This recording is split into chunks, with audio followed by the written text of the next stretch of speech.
ધારાસભ્ય શ્રી ચૈતર વસાવાએ ડેડિયાપાડાના તાલુકા વિકાસ અધિકારી પાસે 6 મહિનાથી પડતર કામગીરી અંગે જવાબ માંગતા કરોડો રૂપિયાનો ભ્રષ્ટાચાર બહાર આવ્યો। ઘણી બધી યોજનાઓમાં કરોડો રૂપિયાનો ભ્રષ્ટાચાર બહાર આવ્યો। આ ભ્રષ્ટાચારનો રેલો ભાજપના કમલમ સુધી પહોંચે તેમ હોય તેને ડામવા માટે ભરૂચ લોકસભાના પૂર્વ સાંસદ શ્રી મનસુખ વસાવાએ તાલુકા વિકાસ અધિકારીને ધમકાવ્યા હોવા અંગેની વિવાદિત અને ઉશ્કેરણીજનક પોસ્ટ ફેસબુક, ઇન્સ્ટાગ્રામ અને ટ્વિટર પર મૂકતા ચૈતર વસાવાને આ અંગે જાણ થતાં તાલુકા પંચાયત કચેરી પહોંચ્યા અને મનસુખ વસાવા પાસે ખુલાસો માંગ્યો અને મનસુખ વસાવાના વિરોધમાં ડેડિયાપાડા પોલીસ સ્ટેશનમાં ફરિયાદ આપી અને નિષ્પક્ષ તપાસ થાય તે અંગે ફરિયાદ કરી। Bureau report Altaf Khan, S Pathan, Dediapada. भाई आदिवासी विस्तार से हमारे बजट નું કામ જોઈએ। વિકાસશીલ તાલુકાના પૈસા વાપરી ખાઈ ગયા। સાહેબ એમપી સાહેબ આવેલા છે ને એમએલએ સાહેબ પણ આવેલા છે એટલે આવી જાવ એવું કે ઇમરજન્સી મીટિંગ બોલાવી છે। એમપી સાહેબે મીટિંગ બોલાવી છે એટલે બધા આવ્યા છે। એટલે એમપી સાહેબ આવેલા છે તો એમએલએ સાહેબ પણ આવેલા છે તો તમને બોલાવે છે સાહેબ। એક્સએમપી એમપી નથી હમણાં બદલાવાના છે 4 તારીખે એને અમે એમપી બી નથી માનતા એમપી જેવા સંસ્કાર જોઈએ ને। ત્યાંથી બધાને ઉશ્કેરવા માટે મેસેજ મૂકીને દોડી આવ્યો છે। ફોટો ડેડિયાપાડા તાલુકાનો માહોલ ગરમ કરવા માંગે છે જીતુભાઈ। અહીંયા માહોલ પોલીસે બી આ એક્શન લેવી પડે। તમને કયા આધારે પોલીસને બી વાતાવરણ બગાડે કે નહીં?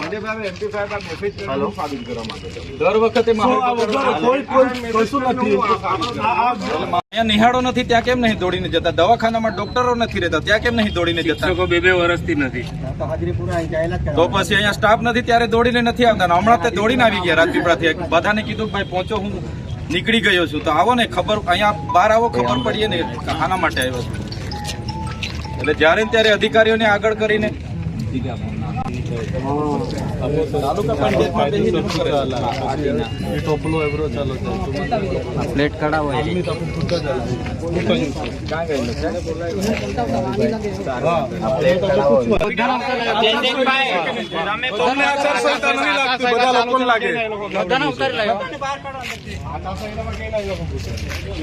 કોઈ કામ લઈને આવ્યા હોય, ફાઇલ બાઇલ લઈને આવ્યા હોય તો ઠીક છે, શું કરવા આવ્યા છે તે? એમને છે ને એ પોતે ડેડિયાપાડાના નાગરિક નથી। એ પોતે હમણાં કોઈ પદ પર નથી, બરાબર? હમણાં લોકસભાની ચૂંટણી ગઈ છે, 4 જૂને રિઝલ્ટ આવશે ત્યારે જે તે વ્યક્તિ ચૂંટાય, હું ચૂંટાય કે એમ એ ચૂંટાય, એ પદ પર રહેશે, સાંસદમાં એ રહેશે, બરાબર? આજે તાલુકા પંચાયતમાં કયા હોદ્દાની રૂએ એ ખુરશીમાં બેઠા છે કલાકથી, બધાને શું કરવા બોલાવ્યા છે? બધા અધિકારી જેટલા તાલુકાના સભ્યને બોલાવ્યા છે, અમે બધા તાલુકા સભ્યોને લઈ આવ્યા છે। વિરોધ પક્ષના નેતા બી છે અમારા, વિરોધ પક્ષના નેતાને બી લઈ આવ્યા છે। એટલે એમને છે ને બહાર બોલાવો અને ચોખવટ કરાવો અહીંયા, અને ટીડીઓને બી બોલાવો અને બધા ઉપરાણા આવે તમે બી બંધ કરો, એમને બહાર બોલાવો। અમે તો અહીંયા સ્થાનિક છે, આખી રાત જ અહીંયા બેસીશું। દર વખતે ટેપીને ગયા છે, કોઈ દબાવવાનું નથી। હું આવું છું, નીકળી ગયો છું, બધા આવી જાવ। એટલે હું કહેવા માંગુ છું, હું સાબિત કરવા માંગુ છું। તમે ટીડીઓને ધમકાયા હશે। હા, તો તમે મારા પર છે ને પુરાવા સાથે ફરિયાદ કરો। એમને મેં ધમકાવા હોય ને, હું માણિક મેળવું છું। હા, એટલે હા, તો મેં એમને ધમકાવા હોય, તમે ટીડીઓને ધમકાયા, તમે ટીડીઓને ધમકાયા એ મને ખબર પડી, એટલે હું મારા આયોજનની ફાઇલ લઈને આવ્યો તો એમનો સ્ટાફ અહીંયા હતો, એમના એસો બેઠા। શું કામ ભાગી ગયા? તમે અહીંયા નકલી કચેરી પકડાઈ ત્યારે કેમ ગાડી લઈને નથી દોડી આવ્યા? કઈ નથી અહીંયા શાળા નથી, શાળામાં શિક્ષકો ત્યારે કેમ નથી દોડી આવ્યા? તમે અહીંયા ખુલાસો કરીને જાઓ, તમે અહીંયા ખુલાસો કરીને જાઓ। જ્યાં એ તમને ખુલાસો કરવાની કોઈ જરૂર હું નહીં। કરવા અહીંયા આવ્યા? મારો વિસ્તાર છે, કયો વિસ્તાર છે આ તમારો? મારો લોકસભા વિસ્તાર તો છે। ખુલાસો કરો, મારા નામનો તમને ખુલાસો કરો। કરવાનો કોઈ જરૂર નહીં। તમારા પર ઓથેન્ટિક પુરાવા હોય તો હું તમે ટીડીઓને મીડિયામાં મળવા મૂકો ને। માટે આવ્યો કે તમે ટીડીઓને ધમકાય, મને ખબર પડી જે તમારા પર authentic પુરાવા હોય એ હું ટીડીઓ મળશે એટલે પૂછું જ મેં। હે? ટીડીઓ મળે એટલે પૂછું જ છું મેં। તમે એવું તો કોઈ નથી બોલાયા। તમને નથી બોલાયા। ના ના, એ વસ્તુ ના આવે સાહેબ। જો સાચું હશે તો તમે એટલે વાત કરશે। મારા એવું તમને કહ્યું, નથી- અમે તમને ખોટી ખોટી રીતે માહોલ ન દોડાવે। માહોલ ડેડિયાપાડાનો માહોલ બગાડવાની વાત નહીં ના, કરવાની। કોઈ બગાડતો નથી માહોલ। હા, એ ખોપ નહીં જમાવાનો ના અહીંયા। ના, તમે ખોપ નહીં ના, જમાવો। બિલકુલ નહીં, તમે ખોપ નહીં જમાવો। બિલકુલ નહીં જમાવાનો। તમે ખોપ ને નહીં પોલીસ- જમાવો। આપણે પીએલ સાહેબ, આ જો આ તમે મૂક્યું છે, અમે નથી મેં મૂક્યું, મૂક્યું ને, કેવું ને મેં મૂક્યું તો પણ ખુલાસો કરો ને। ના ખુલાસો કરાય। ખુલાસો કરો.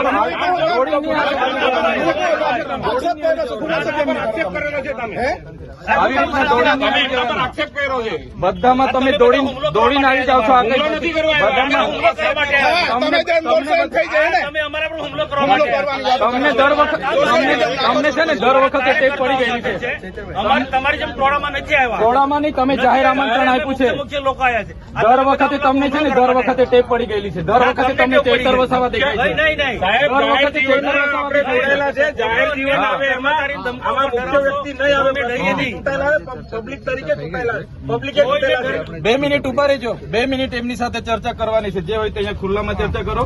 તમને દર વખતે ટેપ પડી ગઈ છે. નહીં એ વાતના ટેવ નથી પડી. હા, તો કેમ દોડી આવ્યા છે? અરે આવું મારો અધિકાર છે. અરે એ ટીડીઓ છે, ક્લાસ 2 અધિકારી છે. કેમ? મારી ફરજ છે. એને તકલીફ હોય તો એની ફરિયાદ કરે. મારી ફરજ છે આવવાની. એને તકલીફ હોય તો એની ફરિયાદ કરે. ખબર પડે. એમ તમને વ્યક્તિગત કેમ ફરજ પર ધ્યાન આવી જાય છે? મારો અધિકારી છે. આટલો મોટો ભ્રષ્ટાચાર થયો અહીંયા અધિકારી છે. મનરેગામાં નલ સે જલમાં ભ્રષ્ટાચાર થયો, કેમ નથી દોડી આવ્યા તમે? કેમ દોડી નથી આવ્યા? તપાસ માંગો તમે. તો તમારી સરકાર છે, કરાવો ને. કરાવીશું. એ બી તપાસ કરાવીશું. કમલોમાં બનાવ્યા તો નિહાળ બનાવો અહીંયા. તપાસ બધું જ થશે. તમે 20 કરોડના કમલોમાં બનાવ્યા તો નિહાળ બનાવો અહીંયા. બધું થશે. આવી રીતના માહોલ બગાડવા ડેડિયાપાડામાં દોડી નહીં આવતા. અરે મારો વિસ્તાર છે. અમે અહીંયા બેઠા છે ધારાસભ્ય તરીકે. સભ્ય છું. એ 4 તારીખે ખબર પડે. 4 તારીખે ખબર ભાન અવડાવી દે. પડશે 4 તારીખે. હા. ખબર પડશે. દર વખતે ટેપ પડી ગયેલી અરે છે. ટેવ ખોટી ટેવ પડી ગઈ. તમારા વિસ્તારમાં કર્યા અરે કરો. મારો વિસ્તાર છે આ. વિસ્તાર વાળા આ વિસ્તાર છે મારો. તમારો બધા આગેવાન છે. બંધ કરો. તમારે સમજવું, દર વખતે તૂટી પડો છો. ભાન આવી જોઈએ તમને. હું લોકપ્રતિનિધિ છું. એક મિનિટ. કયા લોકપ્રતિનિધિ છો તમે? સાંભળો, હું ધારાસભ્ય છું.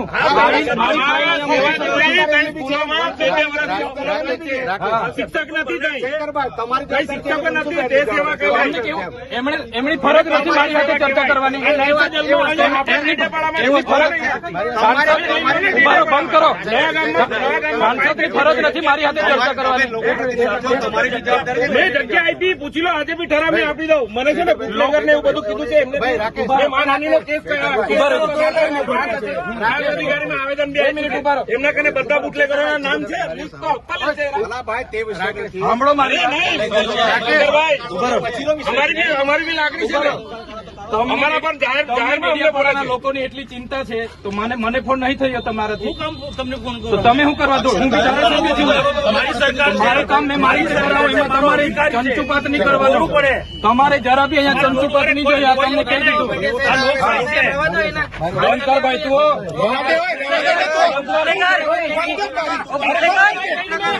ઉપર દારૂ વેચવા વાળાનું મારે સંભાળવાનું. દારૂ વેચવા વાળાનું મારે સંભાળવાનું. આ આંકડા ચલાવવા વાળા દારૂ વાળાનું મારે સંભાળવાનું છે. આ દારૂ વેચવા વાળાનું મારે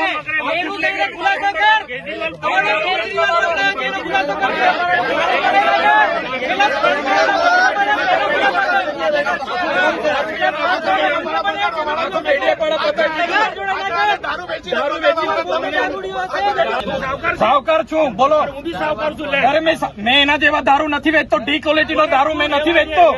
ડી ક્વોલિટીનો દારૂ મેં નથી વેચતો. મારે કોઈ આગળ ધંધા એ દારૂ વેચવા વાળાને બુટલેગર ને લઈ ફરો છો. શરમ આવે? શરમ?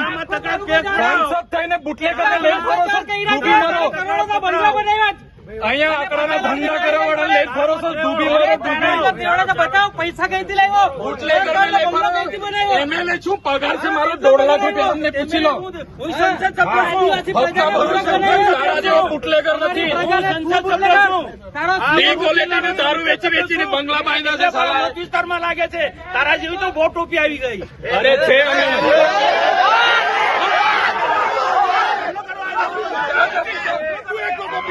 ચાલો, તું એકલો ટોપી છે.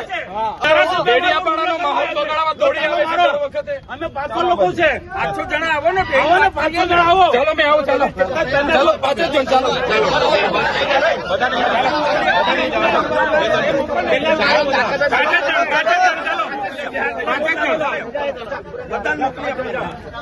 ચાલો ને. તમે તો ચર્ચા કરવા નિષ્ઠાથી ભૂતકાળમાં અમારી સાથે ઉપરના લોકોના દબાણથી ખોટા કેસો થયા છે. આ વખતે કરશે તો અમને કોઈ વાંધો નથી, પણ અમે ખુલ્લા મેદાનમાં પછી તમારી સાથે ઘર્ષણમાં આવીશું, પોલીસ સાથે ઘર્ષણમાં આવીશું. એ ચોખ્ખી વાત છે. હવે અમે નથી સહન કરવાના. બહુ સહન કર્યું છે. કાયદો કોઈ પણ હાથમાં લે કોઈ પણ પક્ષનો હોય બરોબર છે તો પોલીસ વિભાગ અત્યાર સુધી તમને મારો અનુભવ કેમ તટસ્થ છે? કામ કરશે હા બસ તટસ્થથી તમને એવું લાગે છે તમારું અમે ધ્યાન તમને રજૂઆત કરવા આવીશું એસપી સાહેબ ને કહીશું કે આ ખોટું થયું છે. હા. તમે જો નહીં ઇમ્પ્લિમેન્ટ કરશો તો અમે ખુલ્લા આવી જઈશું. અમને અમારી સામે પણ કોર્ટ છે ઉપલા અધિકારી પણ છે એસપી સાહેબ પણ છે આઈટી સાહેબ પણ છે ભૂતકાળમાં બનાવમાં કોઈ માણસને માર નથી માર્યો, કોઈ દવાખાને તો બી 3 મહિના અમારા ઘરના જેલ બેઠી છે. ખોટા એફિડેવિટો, ખોટી રજૂઆતો એટલે અમને ખબર છે શું થાય છે તે. देखिए जो हुआ है जो नहीं हुआ है उसकी बात हम बाद में करेंगे. आज आपकी अर्जी की बात है हाँ. उस पर हमने क्लियर कट आपको बताया है. हम સોશિયલ મીડિયાના માધ્યમથી મનસુખભાઈએ પોતાની આઈડી ફેસબુક, ટ્વિટર, ઇન્સ્ટાગ્રામ પર મારા નામ જો તાલુકા વિકાસ અધિકારીને ધમકાવ્યા હોવાનો આરોપ મૂકેલો છે અને પોતે ઉશ્કેરણીજનક પોસ્ટ કરી છે કે બધા તાલુકા પંચાયત ડેડિયાપાડા પહોંચો, હું ત્યાં નીકળી ગયો છું. પોતે અહીંયા આવીને ડેડિયાપાડામાં માહોલ ગરમ કર્યો છે, ઉશ્કેર્યો છે માહોલને, બધા ભાજપના આગેવાનોને ભેગા કરીને અને ડેડિયાપાડાનો શાંતિનો માહોલ બગાડ્યો છે ગેરકાયદેસર મંડળી બનાવીને. અમે શાંતિ ઈચ્છીએ છીએ એટલે અમે કાયદો અને વ્યવસ્થા જળવાઈ રહે એ માટે પોલીસને જાણ કરી છે અને જ્યારે પણ કાયદો અને વ્યવસ્થા ખોળવાશે તેની સંપૂર્ણ જવાબદારી મનસુખભાઈ વસાવવાની રહેશે. અમે અમારા તરફથી પ્રયાસો કરીએ છીએ કે અમારા જેટલા પણ ચાહકો છે, અમારા કાર્યકરો છે, અમે બધા શાંતિ, બધાને આપના માધ્યમથી બી શાંતિની અપીલ કરું છું. પણ જે રીતે વહીવટીતંત્રએ ભૂતકાળમાં ભાજપના ઇશારે જે ખોટા કેસો ઉભા કર્યા છે એવી જ રીતે આ વખતે ખોટા કેસો ઉભા કરવાની કોશિશ કરશે અને અમને પરેશાન કરવાની કોશિશ કરશે તો આ વખતે સમગ્ર ગુજરાતના લોકો એક થયા છે. આવનાર દિવસોમાં ખોટા કેસો ઉભા થશે તે દિવસે આ જ પોલીસ સ્ટેશનમાં લાખોની સંખ્યામાં ગુજરાતના લોકો ઉપસ્થિત થશે. એની જવાબદારી પણ મનસુખભાઈની રહેશે. અમે શાંતિ ઈચ્છીએ છીએ. કાલે ઉઠીને પણ મનસુખભાઈ કહેશે કે ચૈતરભાઈ આવો આપણે બેસીએ તો અમે 5 આગેવાનો એમની સાથે બેસીને એનો શાંતિપૂર્ણ નિકાલ થાય એ પ્રયાસો અમારા રહેશે.